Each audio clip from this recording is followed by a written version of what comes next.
इयत्ता 10वीच्या मराठी माध्यमाच्या गणित भाग 2 या विषयाच्या संकीर्ण प्रश्नसंग्रह 2 मधील 9वे गणित आहे. सिद्ध करा समांतरभुज चौकोनाच्या कर्णांच्या वर्गांची बेरीज ही त्या चौकोनाच्या बाजूच्या वर्गाच्या बेरजेबरोबर आहे. पहा कसं. समांतरभुज चौकोन आहे. कसा चौकोन आहे? समांतरभुज. पहा आकृती आपण काढायची. त्यांनी आकृती दिलेली नाही. आपण स्वतः आकृती काढायची. पहा इकडे मग समांतरभुज चौकोन काढायचा. साधारणतः असा हा समांतरभुज चौकोन काढायचा. समांतरभुज नाव देऊ आपण ए बी सी डी. त्याचे 2 कर्ण काढू. हा एक कर्ण, हा एक कर्ण. त्यांचं काय म्हणणं बघा, समांतरभुज चौकोनाच्या कर्णांच्या वर्गांची बेरीज म्हणजे हा कर्ण हा वर्ग मध्ये नाव हे देऊ एक हा. ही त्या चौकोनाच्या बाजूंच्या वर्गांच्या बेरीज इतके म्हणजे हे ज्या बाजूंचे वर्ग आहेत ना तेवढे त्यांची बेरीज आहे. आता पहा कसं करायचं. पक्ष असं म्हणायचं चौकोन ABCD हा समांतरभुज चौकोन आहे. चौकोन ABCD हा समांतरभुज चौकोन आहे. बघा ABCD काय आहे? समांतरभुज चौकोन आहे. एवढंच पक्ष आहे. नंतर कर्ण AC व कर्ण BD परस्परांना बिंदू E मध्ये छेदतात. E मध्ये छेदतात. दोन्ही कर्ण आहे ना एकमेकाला बिंदू E मध्ये छेदतात. साध्य पहा काय होईल. त्यांचं काय म्हणणं, चौकोनाच्या कर्णांच्या वर्गांची बेरीज ही त्या चौकोनाच्या बाजूंच्या वर्गाच्या बरोबर आहे. म्हणजे त्यांचं म्हणणं की AC वर्ग अधिक BD वर्ग AC वर्ग अधिक BD वर्ग बरोबर AB वर्ग अधिक BC वर्ग अधिक DC वर्ग अधिक AD चा वर्ग. हे आपल्याला सिद्ध करायचंय. ह्या चौघांची बेरीज पहा AB चा वर्ग अधिक BC वर्ग अधिक DC वर्ग अधिक AB वर्ग. ह्या चौघांची बेरीज म्हणजे AC वर्ग अधिक BD वर्ग हे आपल्याला सिद्ध करायचंय. आता पहा सिद्धता.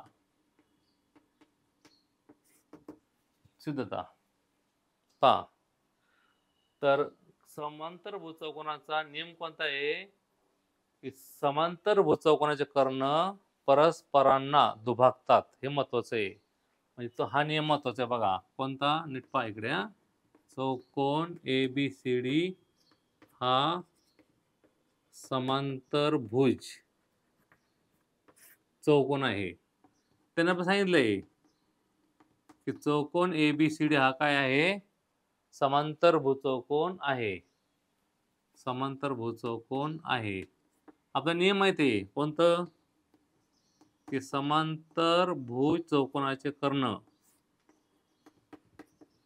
समांतरभुज चौकोनाचे कर्ण परस्परांना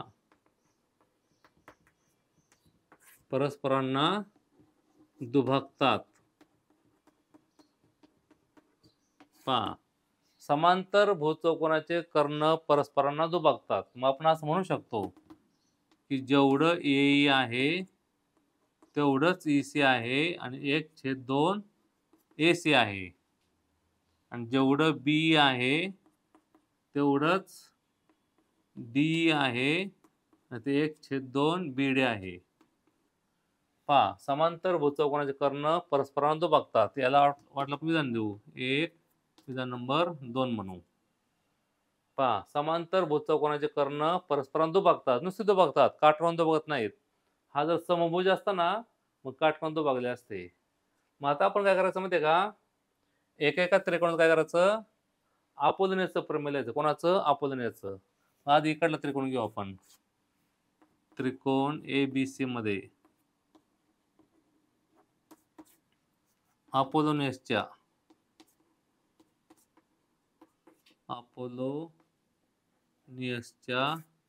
सिद्धांतानुसार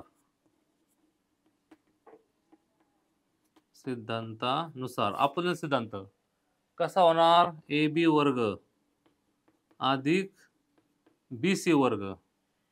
पहा, ए बी वर्ग अधिक बी सी वर्ग बरोबर 2b वर्ग 2b वर्ग अधिक 2a वर्ग. विधान नंबर आला म्हणून 3.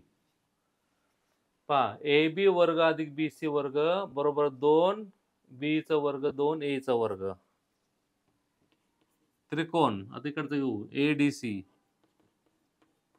त्रिकोण एडीसी मध्ये अपोलोनियसच्या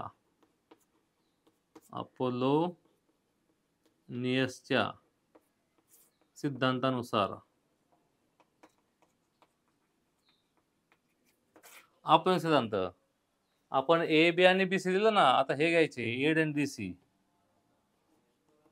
एडीचा वर्ग अधिक डी सीचा वर्ग. एडी वर्ग अधिक डी सी वर्ग. एडी वर्ग अधिक डी सी वर्ग म्हणजे काय राहिला? 2c वर्ग अधिक 2d वर्ग. विधान नंबर काय आलं? 4 आलं. आता आपल्याला काय सिद्ध करायचंय की या चौघांची बेरीज ही या कर्णांच्या वर्गाच्या बेरीज एवढी आहे. आपलं हे सिद्ध आहे करायचंय. ए सी वर्ग अधिक बी डी वर्ग म्हणजे या चौघांची बेरीज करायला सिद्ध. आता आपण काय करू मग? 3 व 4 ची बेरीज करू. 3 व 4 वरून 3 व 4. पहा कसं 3 व 4? ए बीचा वर्ग अधिक बी सी वर्ग अधिक ए डी वर्ग अधिक डी सी वर्ग बरोबर ए बी वर्ग अधिक बी सी वर्ग डी सी वर्ग ए डी वर्ग. चौघांची बेरीज बरोबर 2b वर्ग अधिक 2a वर्ग अधिक 2c वर्ग अधिक 2d वर्ग. पहा, याच्यासाठी आपण प्रमेय लिहायचं, याच्यासाठी आपण प्रमेय लिहायचं. त्यानंतर त्यांच्या इच्छेप्रमाणे सर्व बाजूंची बेरीज आली. चौघांची बेरीज 2. आता पहा इकडे आपल्याला माहिती आहे ए काय आणि ई सी काय एकच. पहा ए काय ई सी काय एकच आणि ते किती 1/2 ए सी आहे.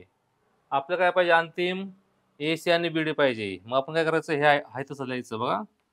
ए बी वर्ग अधिक बी सी वर्ग हे मागे पुढे लिहू अधिक डी सी लिहू मग ए डी लिहू. डी सी वर्ग अधिक ए डी वर्ग म्हणजे वयोवर बाजू आले 4. हा ए बी वर्ग अधिक बी सी वर्ग डी सी वर्ग ए डी वर्ग. आता 2BE पहा बीई त्याला कोण समान आहे? डी समान आहे. बी डी समानच आहे. मग आपण असं लिहू आपण 2b वर्ग अधिक 2d वर्ग एकत्र लिहू हा अधिक 2a वर्ग 2a वर्ग अधिक 2c वर्ग ते एकत्र लिहू. 2 ए आणि 2c एकत्र मांडले, बी आणि डी एकत्र मांडले. हे डावी बाजू आहे तशी ठेवायची. ए बी वर्ग अधिक बी सी वर्ग अधिक डी सी वर्ग अधिक ए डीचा वर्ग बरोबर 2b आणि 2d. पहा 2b आणि 2d हे दोन्ही बाजू समानच आहेत. मग कोणते पण 2 लिहा. 2 आणि 2 4 b चा वर्ग लिहा डायरेक्ट. हा आणि 2 आणि 2 4 ए चा वर्ग लिहा. कोणतं पण लिहा. कंसातल्या वाटल्यास 1 2 वरून 1 2 वरून. म्हणून ए बी चा वर्ग अधिक बी सी वर्ग अधिक डी सी वर्ग अधिक ए डी चा वर्ग 4 बी वर्ग. बघा बी किती आहे? 1/2 बी डी आहे. बी म्हणजे 1/2 बी डी कंसाचा वर्ग कंस वर्ग. कारण बी म्हणजे 1/2 बी डी आहे. बी च्या 1/2 बी डी आली अधिक 4 ए ई ए म्हणजे 1/2 ए सी कंसाचा वर्ग. मग त्यापुढे पाहता काय होईल? AB वर्ग अधिक BC वर्ग अधिक DC वर्ग अधिक AD वर्ग बरोबर 4 गुणिले 1/2 1 काय आलं 4 आलं BDचा वर्ग अधिक 4 गुणिले 1/4 AC वर्ग आले. मग ह्या 2चा वर्ग 4 आला, 2चा वर्ग 4 आला. मग उत्तर काय आलं पहा आता ABचा वर्ग अधिक BC वर्ग अधिक DC वर्ग अधिक ADचा वर्ग बरोबर 4 4 गेले. काय राहिलं BD वर्ग 4 4 गेले AC वर्ग.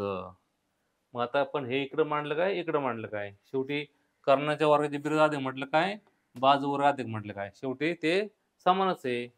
म्हटलं आपण लिहू एका साईडला मग BDचा वर्ग अधिक AC वर्ग BD वर्ग हा B BD वर्ग अधिक AC वर्ग बरोबर AB वर्ग अधिक BC वर्ग अधिक DC वर्ग अधिक ADचा वर्ग. यावरून हे सिद्ध झालं की कर्णांच्या वर्गांची बेरीज ही बाजूंच्या वर्गाच्या बेरीज असते. फक्त काय करायचं हे ध्यान ठेवायचं मुख्य नियम की समांतर भूचौकोनाचे कर्ण परस्परांना दुभागतात. दुभागतात म्हणजे काय दोन समान भाग करतात. जेवढं हे आहे तेवढंच हे आहे जेवढं हे आहे तेवढंच आहे आणि अपवजनाचं प्रमेय भरायचं आणि काय करायचं मग जेवढी ए आहे तेवढीच EC आहे ते हाफ ऑफ AC आहे. तुम्ही AEच्या ऐवजी EC लिहू शकता ECच्या ऐवजी AE लिहू शकता. डबल AE म्हणजेच तुम्ही डायरेक्ट डबल AE काय आणि डबल EC काय आणि संपूर्ण मिळून AC केले काय त्याचा अर्थ एकच होतो.